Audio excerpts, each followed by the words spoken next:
In this video, tuturuan ko kayo how to graph linear function.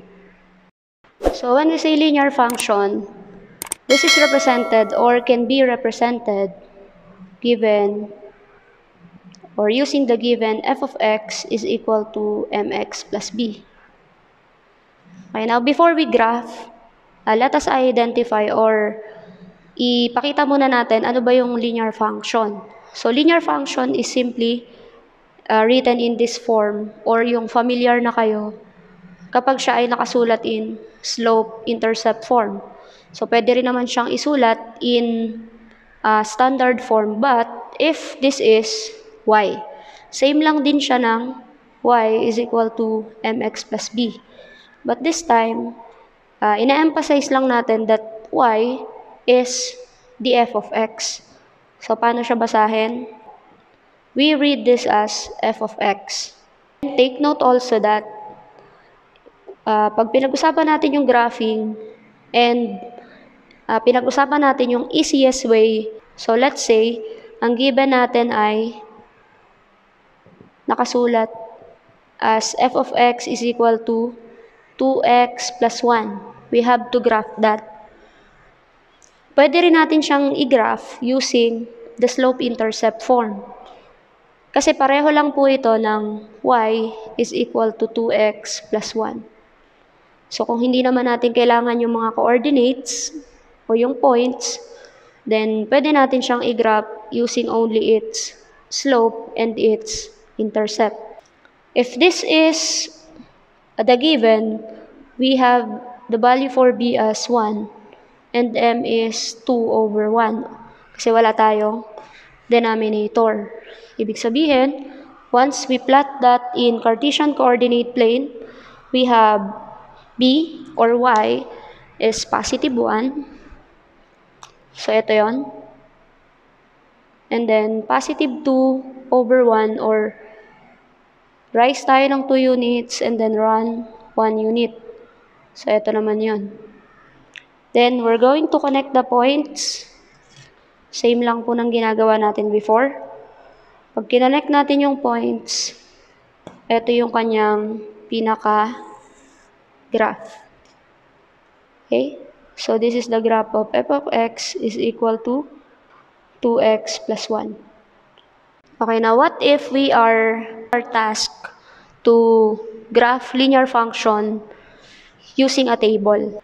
So given this linear function and then mayroon na rin silang inassign na values na gagamitin natin for this given para makuha natin yung different values of the range or the y. So first step, magko-construct muna tayo ng table wherein nakalagay yung mga assigned values for x. Okay, so we have if x is 0, x is 1, x is 2, and x is 3. So sa table of values, since ang ating y ay napalitan na ng f of x, we will write x and then f of x. O yung mga makukuha nating value. Then we have the first one is 0, next is 1, then 2, 3. So yan yung hahanapin natin. Para mamaya, mag-graph natin yung ating given linear function.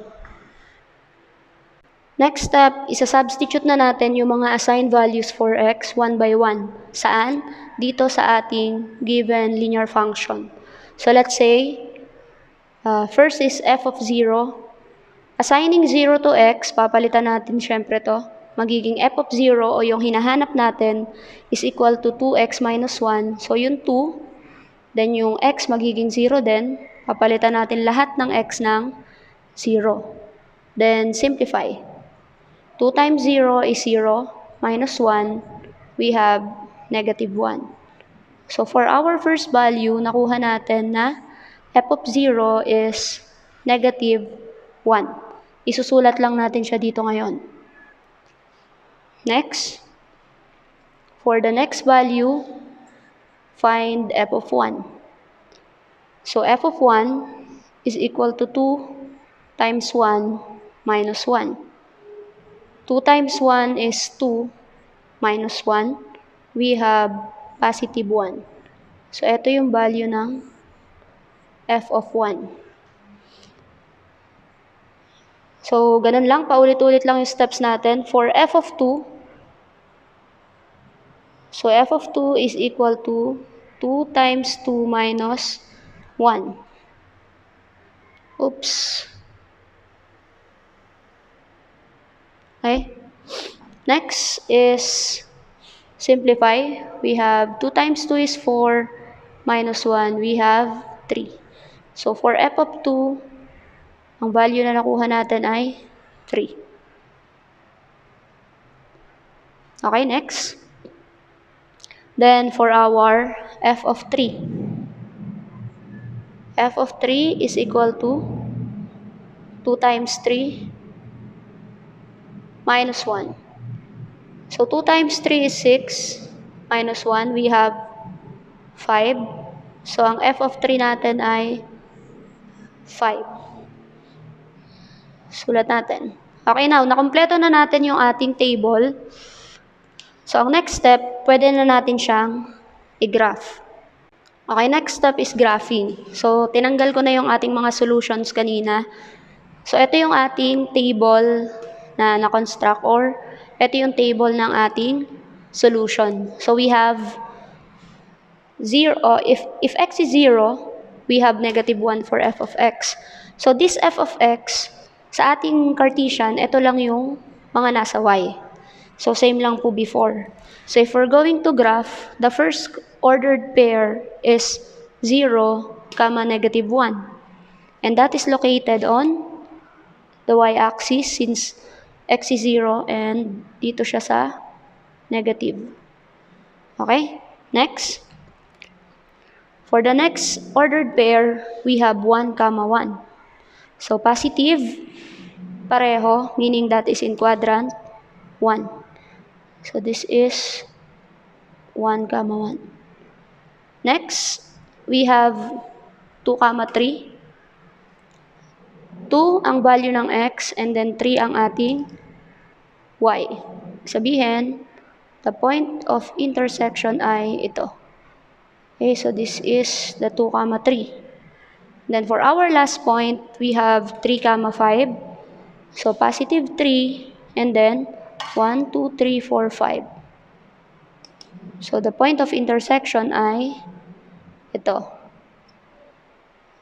Okay, as you can see, yung ating mga points ay nakaka-form ng straight line. Since pag sinabi natin graph of linear function, so from the name itself, linear, palaging ang graph natin ay straight line.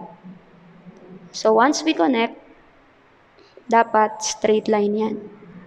Okay, so this is the graph of the function f of x is equal to 2x minus 1.